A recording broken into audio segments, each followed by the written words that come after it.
One. Hello, all, and welcome to the Fantasy and Sci-Fi Fanatics podcast. I'm your host, Daniel Kubal. Today, I have me a very special guest, Rick Moreno. Rick, how are you doing today? I'm awesome. How are you? Oh, excellent, excellent. Anytime I can talk about books, it's a good day. So Rick, we'll get right in there and start talking about what has your writing journey been like up until this point?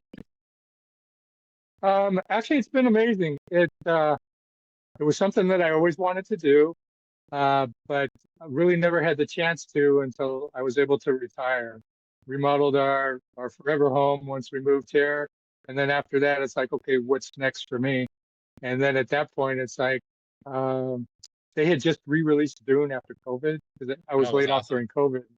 I was pushed out during that time, and I was planning my exit strategy already, but they just released me a little early. Yeah. Did me a big favor, actually.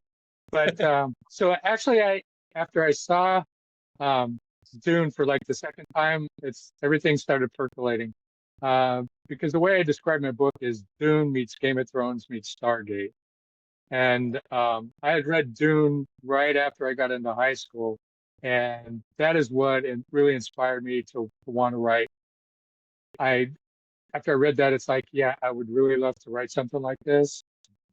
But life just gets in the way, and you just kind of Yeah. go from there. And but once I retired and was at that point, like I said, I'd seen Dune a couple of times. I put a list of characters together, who the characters were, what they were going to do, and then I just started writing. And it's been an amazing journey. It I actually thought once I wrote the book and was able to get it published, that that would be the final piece of it. But that's only the beginning of the road. Yeah. The marketing is a whole nother life. Yeah. And it's been an interesting journey through that. But there's been some fun points. It was challenging in the beginning trying to figure out what I was going to do and how I was going to do it because I tried to go to the traditional publishing route, and I got a lot of nice rejection letters, but wasn't happening for me. So I finally found a group that helped me do the edits and get a book cover and get it published and pushed on to Amazon. And I've been going strong since, just trying to get it out there and people to see it and read it. Oh, that's awesome. So I can't help it. I can't help it, Rick. Would you like Yeah. better, the new Dune or the original Dune? I don't know. Well, so they both, so the original Dune, if you get the full length version, talks about the robot uprising and the rest of it, and most of the people don't understand that piece of the movie if they never read the book. Sure. But the new Dune doesn't do that either.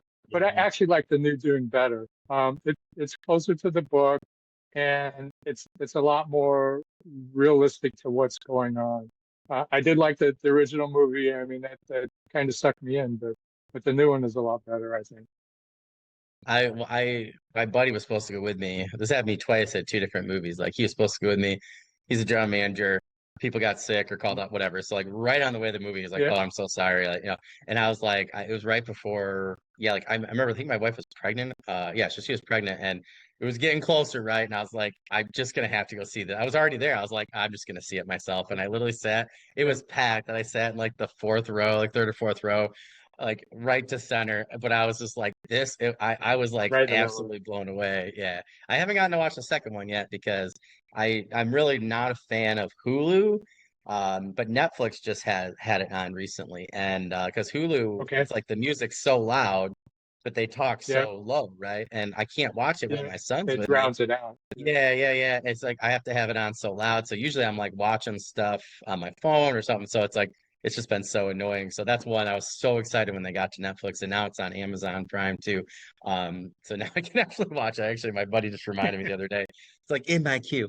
Yeah, I thought the technology was really cool, like how they displayed yeah, things. I just thought some of the shots with the planets, like both of them really, like the main locations at the beginning and then doing itself. I don't know, I just thought they did an amazing job. The costumes were yeah. amazing. I mean, yeah, super cool. And I got to see the second Dune on IMAX.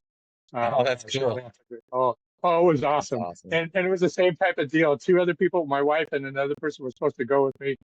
My wife ended up having to watch the grandkids, and I had Mm. already bought the tickets. And it's like I ended up going by myself. And the same thing, I sat in the middle, and but it was an awesome ride. Yeah, It's like Superman this summer. I was just like, I think it was the first movie I got to see like during the week. I was so excited because I had summer school and I was like, oh, I didn't have yeah, anything. I had to go to my real job because I work at summer school. I work at my actual school too. And I didn't have to go that day. I was like, oh, I'm gonna enjoy. My wife's like, enjoy your time, you know? And I was like, yeah, yeah. okay. And yeah, my buddy, he actually switched schools. He actually got hired literally the day we were going to see Superman. So he's like, oh, I Oh gotta go. no, And I was like, ah, it's fine. I was like, you've been looking for a new job, you know? So, but he went, my other yeah, friend was like, he was gonna go, but he got called into work again. So I went. My wife was like, "How was it?" I was like, "Freaking loved it." I thought that it was a great comic book movie. It was fun. It was hopeful. It was triumphant. I was just like, "This was awesome." nice. It was like two movies. I'm so glad I just went. You know, Like, Yeah, made me think yeah, maybe I don't need to go with somebody. You know, so yeah, it was super cool. That's how I missed Thunderbolts. My friend third movie where I got. We were supposed to go and something happened like the day before or whatever. He's like, "Yeah, I'm not gonna make it tomorrow." And then I was like, "I'll just wait." And then I didn't get to see it in theaters. So from now on, I told my wife, I was like, I'm just gonna go. She's like, I could go with you, but I'm gonna yeah. sleep. I was like, no, I'll just go myself. It's totally fine. I was like, $25 nap now is just too expensive, you know? So yeah, Exactly, it that's is. Yes. yeah. I told her, I was like, there's no way you would have made it through Dune. No way. I'm like me. I couldn't believe it was done so quick. Like part one, I was like, oh man, it flew by. I mean, it was like It did. incredible. I had a large soda and I didn't even notice till the end, you know, and I was like, oh, my popcorn's gone. It was just absolutely incredible. So yeah, it was super awesome. So speaking of Dune, so what genre or genres do you currently write in and why? So it's sci-fi with a little bit of fantasy. When I was a kid growing up, the first movie I got to see sci-fi was Forbidden Planet. Oh, And once I saw Forbidden Planet, it's like sci-fi is it. I gotta gobble up anything sci-fi.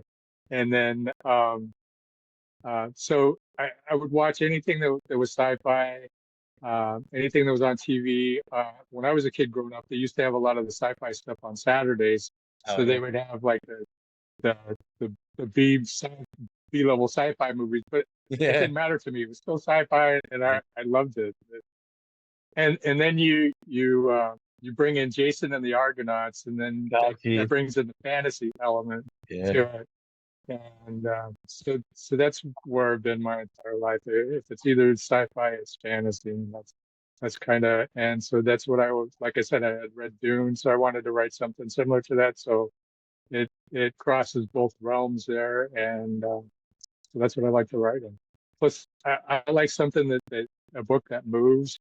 yeah. I read a couple of other indie authors. I read their romance books because I was trying to put a little bit of Mm,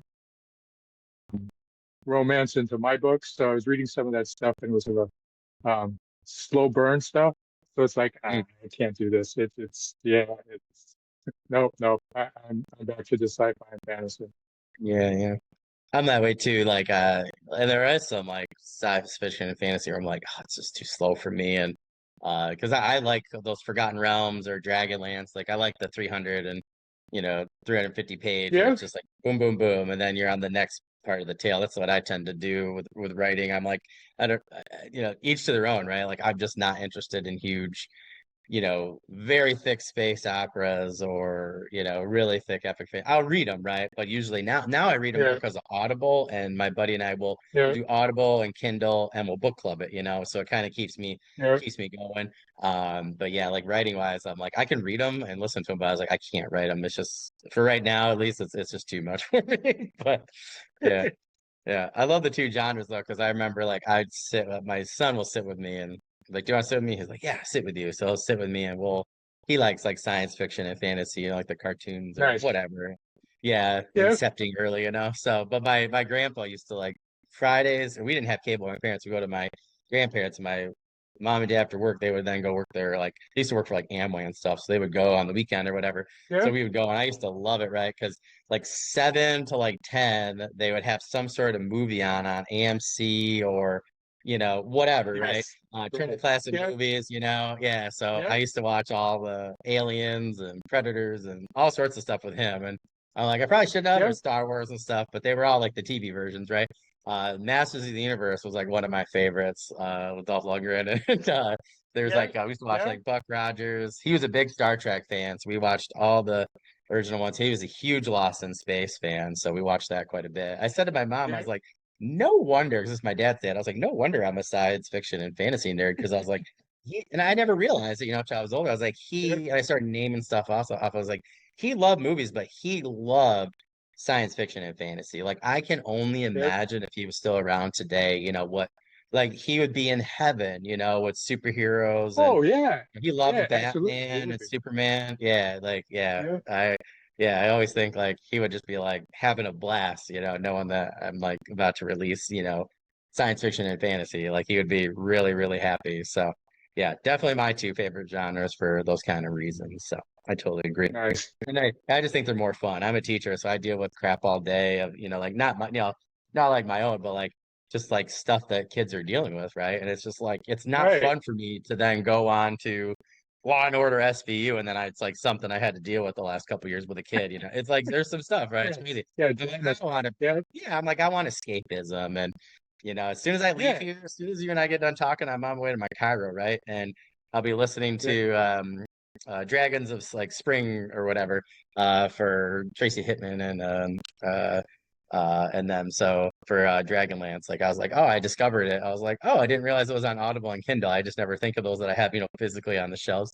Right. So that's like, yeah, that's what Yep. I'm doing on the way there. And on the way home, I got a science fiction that I'll be finishing up Excellent. on Kindle. So yeah, it's gonna be a good day for me. So we're definitely going to talk about one of my absolutely favorite questions. But I love talking to people about their own work. So, what is your book, Zeta 5, Path of the One about, and how'd you come up with this idea? So like I said, I read Dune when I was a kid. So the way, like I said, it's Dune meets Game of Thrones meets Stargate, and I wanted to pay some homage to Dune. So Zeta 5 is actually a large mining planet, Okay. and it's surrounded by asteroids, and you can't get into the planet except for once every 3 months. There's three moons that come into alignment, and they do a gravity pull on the asteroids, which creates an opening. So you've got a day and a half to fly in to Zeta 5, do what you're going to have to do, and then get out. Or you're going to be there for 3 months. So that's the premise of what Zeta 5 is. And like I said, it's a large mining planet. They met and so Dune has spice, and Zeta 5 they mine sando crystals, which are refined and used for interstellar flight. So that's why Zeta 5 is the center focus for the story. And there's no communication in or out of the planet, even when it's opened up to fly in. So any information you get is from people flying out, and they relay that information out. But anything that happens on the planet, if it doesn't get out, then you have no idea what's going on there.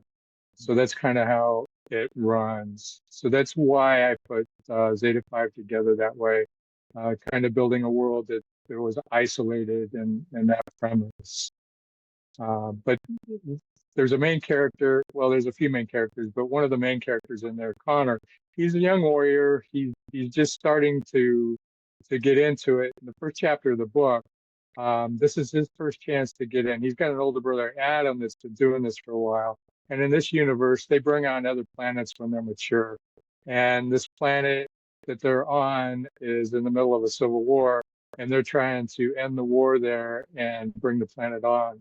And Connor's older brother Adam gets trapped behind enemy lines, and Connor has to go in and try and free him. So that's how the first chapter goes. So that kind of describes what Connor's capable of doing, what his older brother is able to do, and kind of what the beginning of the story is. And the other thing is Connor has the ability to see. He gets glimpses of things in the future, but he's still trying to figure out how they play. Hmm. He just gets glimpses, so it's just how does this play into things? And later on, it's like, okay, I got these glimpses, and I think they're going to be needed for this and that. Hmm. Um, but The emperor there has an older brother, Lorenzo, and Lorenzo is kind of he's an embittered scientist. He's responsible for all the labs and building all the new sciences and all the rest of it. And a plot is discovered by the Emperor Esteban that Lorenzo is trying to pull something. He's not being forthcoming with Esteban, the Emperor, as to what he's doing. So Esteban has to figure out what's going on. So he uses Adam and Connor to try and do this. So that's how they play into it. Hmm. And then the Emperor has two daughters, Christina and Emily. And so there's a romantic element between the two daughters and Connor and Adam. And so that's kind of how it goes. So if Connor and Adam aren't able to figure out what's going on with Lorenzo before this, then the whole universe could be at risk. So that's kind of how it plays out. Cool. Well, what can readers expect when it comes to characters who like love the genre? So like in terms, I guess like another way I asked it before was like what type of classes could people expect? The pilot, the Han Solos, that kind of thing. So like what really can like people Yeah. expect from like your cast of characters in terms of those science fiction tropes or fantasy tropes? So yeah, so there is kind of a comic relief Han Solo that's in the book. Oh, cool. Um, so with Adam and Connor, I don't use guns. There's a discussion about Adam drops a pistol in the beginning of the book, but there's really they don't use guns. They use swords, and I'll get to this later. But there is a second book, and in the second book, talks about why they use swords versus pistols and the rest of it. And I love the quote from Obi-Wan when he shoots Grievous with the pistol. It's like how uncivilized. Yeah, yeah. It's a great. Yeah, that whole scene is absolutely epic. Yeah. Yeah. It's a good one. But like I said, there's also um, a Stargate version. So there's the ability to go between worlds using a portal. Oh, cool. Um, and so there's some elements like that. Oh, that's cool. That's super cool. I always love Stargate. I always get like when I'm doing rewatch, I always get past like season two, and then I just tend to like fly off after that. Uh, I'm a binger, so that's probably why. Yeah, Everybody's like, "Why don't you just binge three and four?" I was like, "It's been so long, because you probably aren't gonna need to know too much because it's episodic." I was like, "Yeah, that's fair." Yeah, but that's really cool. So I definitely have to ask this one. How did you go about your world building for these books in this setting? well, so like I said, I wanted to pay homage to Dune. So Zeta 5, I wanted to come up with something. I knew it needed to be a mining planet, but I wanted to have some special characteristics for it. So when I came up with the characters, which is actually the first thing I did before I started writing, is characters, who they Interesting. are, and what they're going to do. Yeah, yeah. And then I came up with the planet and how I wanted the planet to be, and put the element of not being able to get in and out except for a certain time period, and then the fact of no communication that was going on with it. For the other worlds, it was pretty much I was building them as I was writing a lot of it. So Adam is going to different planets trying to figure out what Lorenzo is up to, and he's tracking Lorenzo as Lorenzo is going through these different planets. So there's some elements of that. So I tried to build that in there as I was writing along. But for me, the main planet was Zeta 5 that I had built most of that up before I started writing. But the other planets, I kind of did that as I was in the writing journey there. Hmm. Interesting. So I always find Dune so interesting. Um, and I did this with like a fantasy setting that I changed a lot from like college, and then I've like kind of reabsorbed some things now. So it's evolved quite a bit. Hmm. But I had listened to a Brandon Sanderson lecture, and he made such a great point about how Frank did the world building and why it was such a big deal, right? And really, it's like spice, Hmm. right? And the need for it, Yeah, both economically, politically, right? So I have like right. a setting where, like essentially, like you have like basically like calcified like magic from Yeah, the body of like these really big dragons, right? And I was like, well, I liked what he said because I was like, oh, like why should people really like what are people going to fight over, right? So as a history teacher, I'm always Mhm. thinking those enduring issues, right? So I'm just curious, like why you kind of decided to like was that like crystals like your version of the spice then, and like why everybody Yes. wants it? Okay, that's cool. Yeah, and one of the things that I spell out is that they find the stand-up crystals and other mining colonies, different planets and stuff, but the quality isn't there. And when they try Mm, to use it, it would have problems with the ships flying and blown up engines and stuff like that. Um, so that's kind of how. So Zeta 5 is actually the only really mining planet where true mining planet where they can get the crystals that they can use for interstellar flight. mm. So that's Oh, why it's so critical for them. that's really cool. I guess I can hear some people in the audience right now being like, you should ask this question, so I'm going to ask it. What type of Sure. geography does the planet have? Like, is it more of a like Dune where it's like more desert, or is it like more of like a gas giant and like Bespin, or like, So it's more desert-like, but they have different oases and stuff in there, and there's some discussion about what the oases are and the fact that they could expand the oasis, but there is some problem that that creates when they do that. hmm, Um, and that's kind of early on when Connor goes to Zeta 5 with his mentor Eric, and they kind of discuss some of that that's going on. But yeah, there are some oases, and there's some discussions later on about what the planet used to be made up of versus what it looks like now. oh, that's cool. That's super Yeah. cool. And then maybe one little spoiler that I'll put out there is there is a dragon involved in this book. Oh, sweet. That's really cool. That's awesome. Um, Yeah, I couldn't do sandworms. I didn't want to do sandworms, so I had to come up with yeah. something a little different. Yeah. That's why I always love the crate dragons from Tatooine with Star Wars. I'm like, talk about an absolutely terrifying like Yeah. sandworms are terrifying, but I'm like, I think a crate dragons like I thought the Mandalorian did a great job, really like adding to the fear of the audience. Yeah, I thought that was really cool. I'm just curious, like in terms of government, like what type of like government or economic systems, can we expect? Is there an empire? Are there business Yeah. corporations, like mining corporations controlling stuff, that kind of thing with world building? No, well, there's an empire, and there's different mining coalitions that are involved, Oh, but they cool. have some feed into it. But the overall empire it controls what's going on there, and the emperor has control over that. Mm. And the emperor here is more malevolent. Can't say it. More malevolent than, and his brother Lorenzo is more vicious type, and so that he's trying to control it and trying to bring the mining under his control versus what Esteban's trying to do. Oh, that's super cool. That's awesome. Um, yeah, I think that's all for world building. I think that's really cool. Um, oh, I know. I'm sorry. I got one more subset question Yeah, because I thought that sure. was it popped up earlier when you were talking. So in terms of, like his ability to kind of foresee, these events, I'm Hmm. always curious how people kind of had that thought or like how you are trying to use a power in book one versus like later. So I'm just curious like how did you decide it's hard, right? Because no spoilers, but like how did you decide to write him and how the powers worked in book one versus maybe giving it all, like how did you kind of get a slow burn for that, right? I think everybody most people do with book one, right?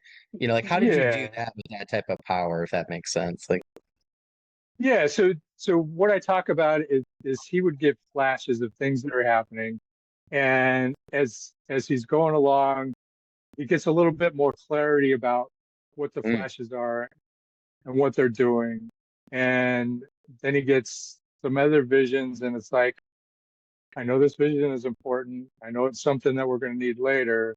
So we need to be paying attention to it. And those are some of the comments that he makes as things are going along. And some of the discussion like I said, when he's on Zeta 5 that he has with his mentor, Eric, who's there, who was there helping him grow from a kid and was teaching him how to be a warrior and the rest of it. So knows some of his abilities and what he's capable of doing. Oh, that's cool. I always find it interesting because like people are gonna kill me when I say this, but like in Way of Kings, I just felt like not that I didn't love the book, but like it kind of drove me nuts at times where I felt like Kaladin was progressing like power wise, and there were reasons why, like story goes up and down, but like Hmm. I just felt like all of a sudden it was like he kind of came off and it was like sudden and I don't know. I know some people disagree with me when I say it, but like it kind of threw me out the Yeah. story a little bit. So if my best Yeah. friend, and I had not been, like reading together, I would have like it would have taken me longer to come back if that made sense. Because I felt like we were paced really Yeah. well, and then all of a sudden, I felt like there was an extra dip for no reason that didn't really match the Yeah. story, if that makes sense. So I always find it Yeah. It interesting. wasn't tracking along. Yeah. Yeah, yeah. I just felt like we were like, and then up the roller coaster, dipped, and then went back up. And I don't know. I've talked to some people that do agree with me. I just felt like it was kind of strange. I still really enjoyed it. And I know some people I talked to didn't even notice, but for me, it just like kind of, yeah, it kind of threw me out. Yeah. I really struggled that week to finish the chapters in time for our book club. And I think, yeah, if it wasn't for my friend, I would have had to take at least like a month or two break and come back and finish.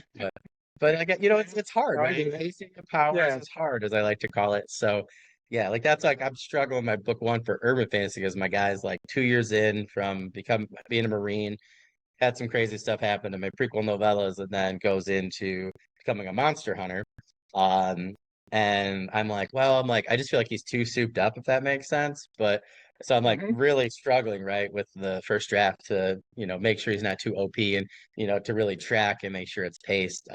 He's going to be going up some very, very, very crazy individuals. So it probably won't matter too much, right? But I always worry about making people underpowered or overpowered based off of some other people I've Right. read. Yeah. Yeah, I always And how the find it. pacing for that is going to go. Yeah. Yeah.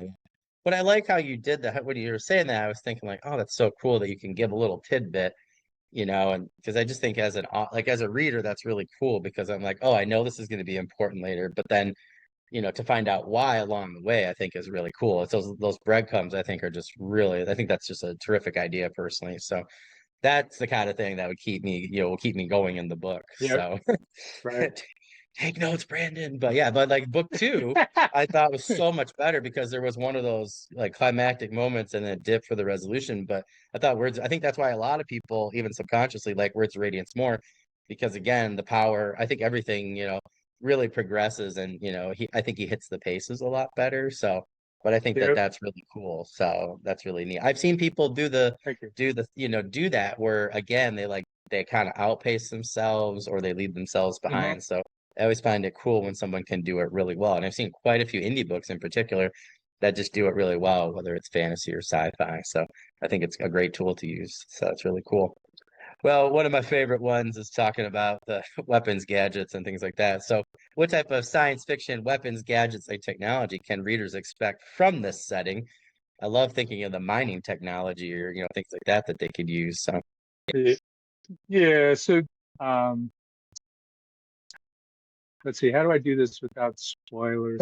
I know it's Uh, hard. so, so there's a couple of different swords in there, uh, and they have special capabilities. Oh, that's cool. And and Lorenzo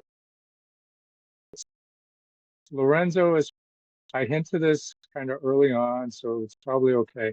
Lorenzo is building an army, and he has some special weapons that his army has that Hmm, make them almost indestructible. that's cool. So it becomes a problem for Connor and the others to try and figure out how they're going to overcome their abilities. Hmm, Um, and so the special swords kind of play into this. that's cool. It's so funny because my friend and I were like, he was like, we were discussing this, right? And he was like, I don't want to do a Mhm. lightsaber. But the villains that like essentially like the Death Troopers, but it was like kind of his version, Yeah. right? And they're really cool. But like he was like, well, I don't want lightsabers. But then he came back to me and goes, I need some sort of bladed weapon that can get through this armor. And I was like, So, gee, I wonder what is similar. Yeah, I think they so, look so, awesome. yeah. And if you look, the swords are red, and the Oh, swords are red for a reason. oh, that's cool. Super cool.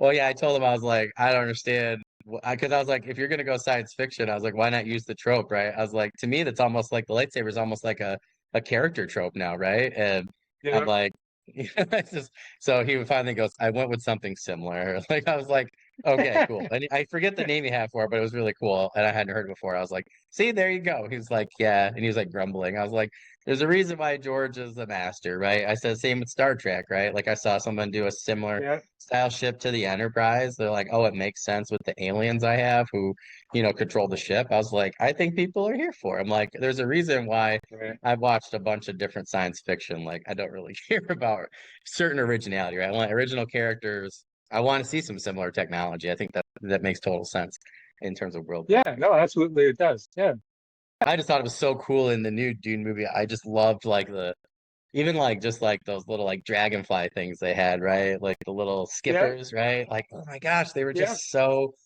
cool. And it just really yeah. made you think, right? Yeah, like I have a short story that or a novella that I was looking at, I just bought that kind of had a similar type of skipper, but instead of, just go from place to place on a mining like facility, like planet, and it would go from like factory to factory, but they straight up look like a mechanized dragonfly. And then they had another one on the cover that looked very similar. But they just went with insects. I was like, oh, this is so cool. And I literally the Yep. story sounded great, but I literally bought it because I was like, this cover just makes me think, right? Like in terms of really cool technology. So I have a mining character that I really like. It's kind of like my version of Mal, but he's a miner instead of like a mercenary. Okay. Um, Yep. and yeah, and I was like, I just love that concept. And I'm always thinking of like and watching stuff with like new technology. I started watching Alien Earth. They had some cool tech for that one. So I always think anytime you can get a cool gadget or weapon or technology or something. I always think it's really, really neat. That's why I always love Star Wars is because of the ships, to be honest. Like the Force was Yep. cool and everything, but I don't know, like the air speeders on Hoth I thought were just like super cool. So Oh yeah, yeah, yeah, they're yeah. awesome. Trying to dodge through trees, and yeah, and they Yeah. did that in the Oh yeah. redwood forest there in California. Yep. Yeah. Yeah, yeah, yeah. Yeah, I thought that was just like super cool. Well, I even used to watch like back in the day the Ewoks movies, and that first one was so cool where it was like after the Battle of Endor, right? And yeah, like Mhm. they had like that cool Gatling gun that was just like a Yep. laser version. It was just so cool. Yeah. So I always think the tech is really, really neat. But I'm curious, what is some sort of like maybe like a ship or technology that you really like to see in science fiction that you think was just like super cool? So so there's a group that I'm part of that's Battlestar Galactica. So they have a YouTube show and they just started their sixth year yesterday. But they Okay. have their it's not really a speeder, so they're like their fighter. So Hmm. that fighter is, from my perspective, is really cool. I really like that fighter. Oh, that's cool. Was that like the newer version or like a web one or? No, it's the original Battlestar Galactica. Oh, They that's had the best one. yeah, so they had those fighters that yeah, Yeah, yeah, Starbuck and them used to fly, yeah. and those were really cool. I loved it. I used to watch them. That and Buck Rogers were on like back to back. I think it was the Yeah. Sci-Fi, Sci-Fi channel. Yeah, I Hmm. think that was. I always really liked Dark Matter. The Sci-Fi show that was like made in Canada. I Yeah. got Yeah, almost that was a seen. cool show. Yeah. Yeah, I just thought the tech on there was really cool. The one kind of like Japanese samurai like mercenary character who was like a prince or whatever. Like he had a sword that was so cool that was like kind of just the hilt and then he could just like throw it out kind of like a lightsaber, right? But it was actually bladed. And I was like, "Oh, this is Yeah. so cool." And he had like yeah, the katana one and then like the Wakazi or whatever and yeah, they were just really cool. He was like double fighting with them. I was like, that show made me think so much different about science fiction and I don't know, just like how bladed weapons could be combined with different things, right? And they just had a lot of other really Yeah. cool technology on there. Yeah, it was really neat. Well, and the other thing too is I like about bladed weapons is you get more of a discussion about an upfront fight between the two combatants, of what's going on with Oh, them and how that's going. yeah, So yeah, yeah. No, it's really cool. Well, I'm interested to see why they're only using bladed weapons for these characters. I think that's just like it's like in the back. It's gonna nag me now, Rick. So I think that's a really good plan. So I'm a martial artist, so I totally get it. Like we're doing both sides of training, Oh, which is okay. why, Yeah. yeah. So I get it. Everybody's always like, yeah, this and that. I was like, yeah, I really hope you hit me quick because I was like, if I get a hold of anything wooden, you're just done. You're in trouble. Yeah, yeah, yeah. I had somebody told me one time that like, yeah, I'm gonna blah blah blah. I was like, I really hope you're a really good shot. I was like, I do jujitsu and judo too for years. I was like, if I get close to you, I was like, if I even can touch you, I was like, I love that. Oh, that Pine Ridge or whatever it was, where the guy was like the Yeah. USMNC instructor, and they're like, get away from me, just like demolishes the guy that played Nash Bridges from the old USA show. I thought that Right. was amazing. Yeah. Yeah. Yeah, I had a friend in high school that was a black belt. He had studied since he was a kid. He used to do demonstrations and stuff all the time. That's cool. And they would ask him, "What would you do if you were in a fight?" And he said, "I'd run with confidence." Yeah, yeah, yeah, yeah, yeah, totally. Yeah. People ask me all the time. I used to teach self-defense. Like, they're like, what are you gonna do? I was like, is it a gun or a knife? They're like, it's a gun. I was like, I'm gonna run away. And they're like, oh, it's a knife. I was like, I'm gonna run faster. They're like, you're more scared. I was like, anybody can get They close to could you and throw it. touch you. Yeah. Yeah, I was like, more yeah, people know that, right? But more people live from gunshots, like multiple gunshots than one stab wound, right? Like, yeah, it's yeah. like crazy. Yeah. My friend and I were just talking about that, bring it back with sci-fi, right? We were just talking about that because he had everybody keeps bugging me because I've done martial arts for years and a lot of different ones. And everybody wants me to do like a fantasy level progression or something. So I was Hmm. like, no, I don't want to. But there's an urban fantasy character I have in mind. It's called like the Jade Sentinel. It's like a position, right? Kind of like Yeah. the martial arts version of Doctor Strange, essentially.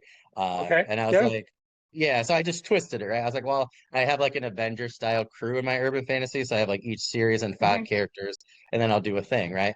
And then they'll like Nice. overlap at times and stuff. Yeah. But I was like, I can't, I don't know. I love fantasy, but I can't imagine myself writing just martial arts and stuff. I love reading them, right? Like Tao Wong I had on here, he was Yeah. amazing, his Thousand Lee and stuff. But I don't know. But like but I always tell people like, well, when I just thought about it from a urban fantasy standpoint, I was like, oh, that's kind of interesting. Maybe it's because I read too much, of that stuff, but not Right. urban Yeah. fantasy, martial arts, and in particular or whatever. So, but yeah, but my friend then had the idea because I talked about this urban fantasy and martial arts. He's like, oh, because I talked about dark matter and that character, and he was like, oh, that's really cool. So he's kind of like doing like starting to write like a science fiction story with like where like martial arts has a bigger play because people are bioengineered, or different Hmm. things, right? And I was like, oh, that's really cool. Yeah. So yeah, so I think it's always interesting to see what people can do, right, to expand, within the genre, subgenre. So I see some people doing some cool things.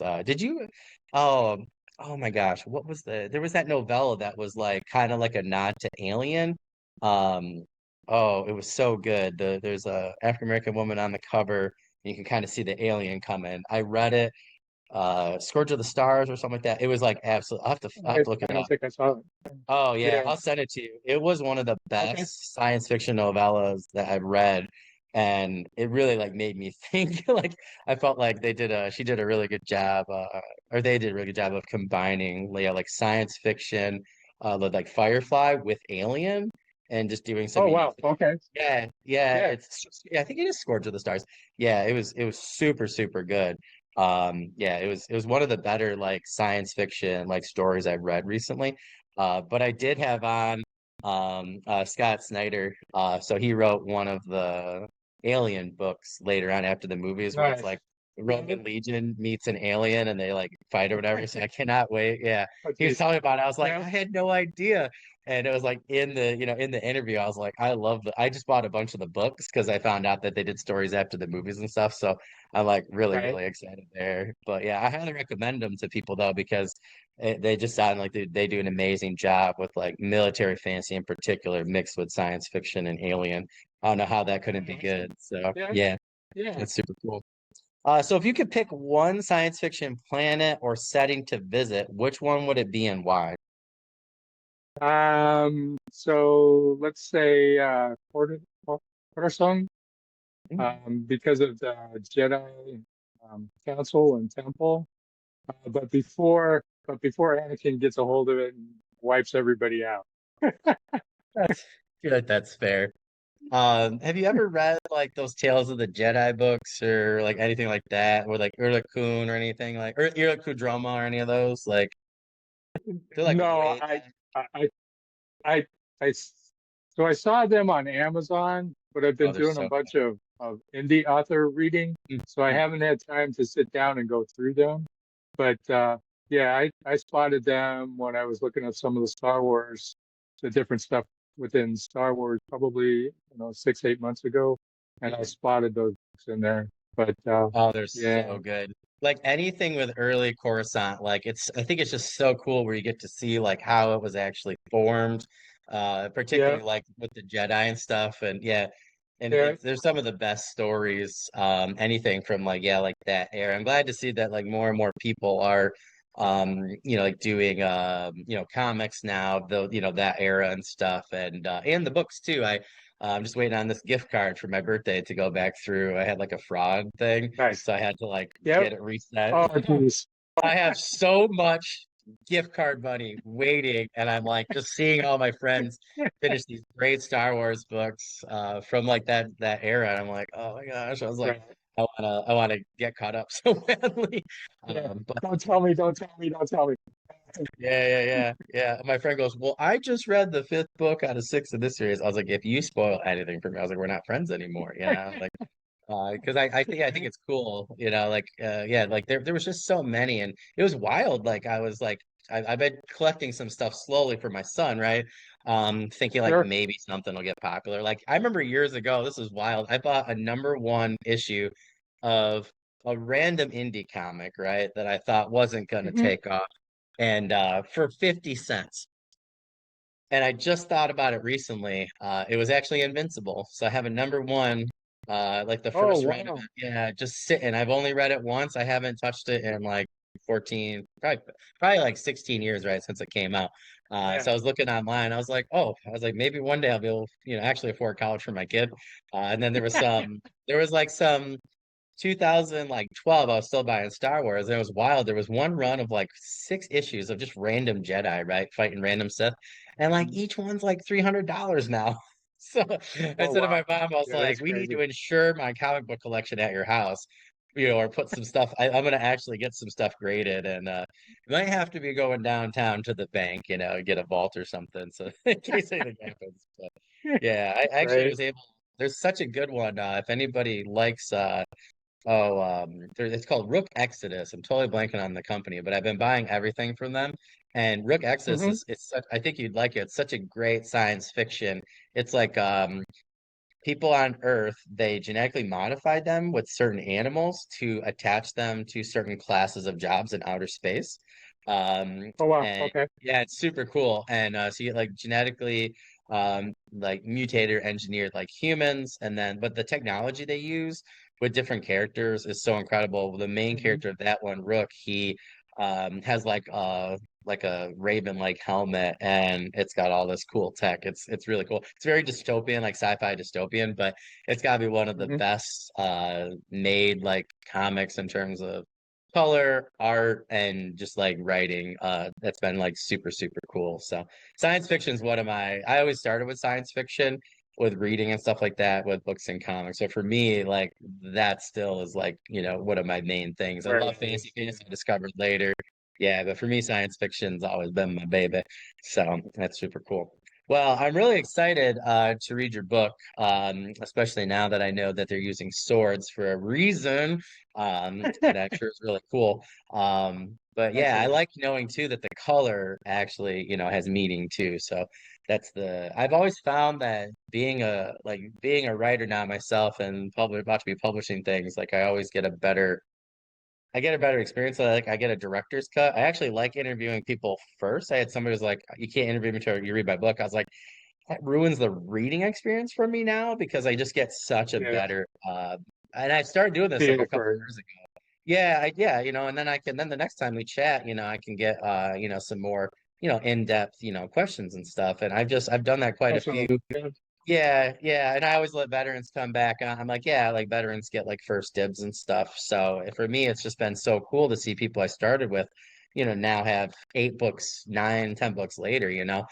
So it's really cool to be able to, kind of have that experience almost like with them, which is really neat. But yeah, I really look forward to reading the books for you there. I know we're kind of wrapping up on time, so I want to make sure we have enough time for the last one there. Do you have any news, updates, or current projects that you can share with us?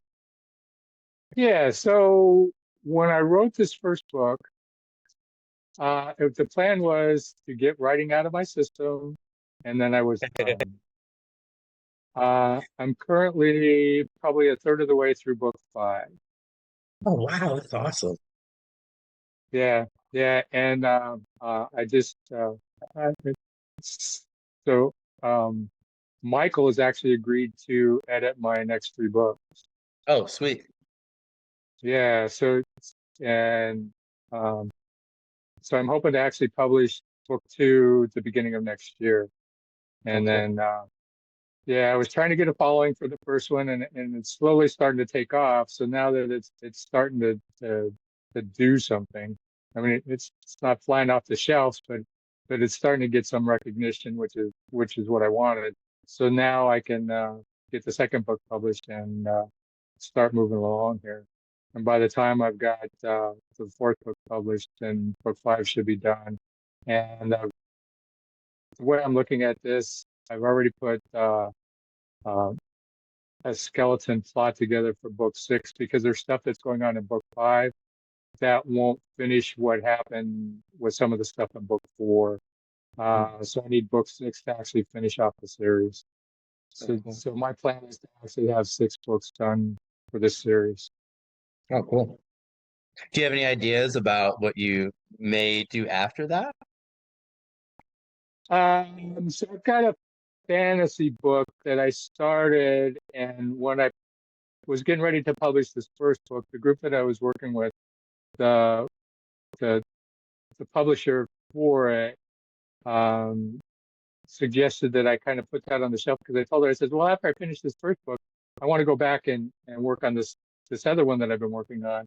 And she goes, that's probably not a good idea because your fans are going to be wanting to see more of this, and you're going to introduce something completely different, and they're going to be going, what the hell?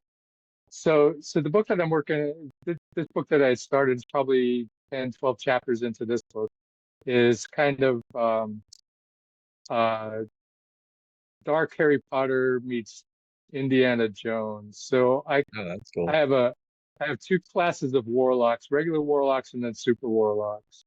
And Sweet. in the beginning of the book, there's a spell book, and the spell book is protected by is protected. Well, it's protected, and in that book, there's a spell that if it's enacted, then the super warlocks can become immortal. But the spell book, and this happens during the Spanish Inquisition, Oh, that's and cool. so there's a key, but there's three pieces to the key. So the key is broken into three pieces. And during the Spanish Inquisition, this is when Columbus and all the rest of it is going on, and Spain is discovering the world. And these three keys are scattered. The spell book is taken to the Vatican and it disappears from there. Uh, but so in this, you've got to try and find these three keys to put it back together, then find the spell book, and then these super warlocks have to try and figure out how to get the book open and then enact the spell so that this one main character in there can become immortal. So that's kind of the crux for that book. Oh, that's cool. That's super cool. You're gonna get in trouble, man. You said the V word, but they're gonna be like, what? That probably happened, right? They're like, oh, we're gonna go Yeah. talk to Rick now. I love that.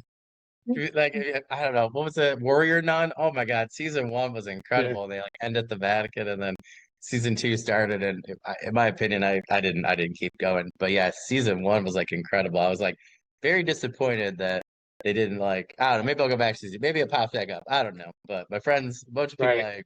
I know. But yeah, season one I think was just like peak writing. So my friend and I always discuss that. We're like, man, this was an interesting story. They're like, like just thought it was interesting. They have like I guess I can't spoil it. If anybody wants to watch it, yeah, you'll see why I found it so interesting in terms of world building. It was super cool.